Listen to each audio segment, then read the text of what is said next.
Kenapa ustaz selalu kata orang yang buat dosa akan masuk neraka? Sedangkan syurga itu hak dan ketentuan Allah. Orang dapat masuk syurga pun atas rahmat Allah. Bolehkah ustaz jelaskan? Ustaz-ustaz ni dia kalau buat gini masuk neraka, buat gini masuk neraka, bukan dia yang kata, Nabi yang suruh kata. Contohnya orang perempuan yang dedah aurat masuk neraka. Ada orang marah, dia tanya, apa ustaz kata masuk neraka? Tak nak tahu lagi masuk neraka ke tak? Lah dah tu ustaz tu bukan kerja welding. Kerja ustaz ni bukan welding exhaust, bukan pasang mozaik. Dia menyampaikan hukum.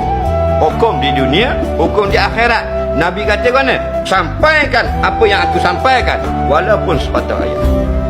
Nabi sampai apa? Contoh dalam bab ini. Dua golongan ahli neraka. Pertama, perempuan yang pakai baju tapi telanjang.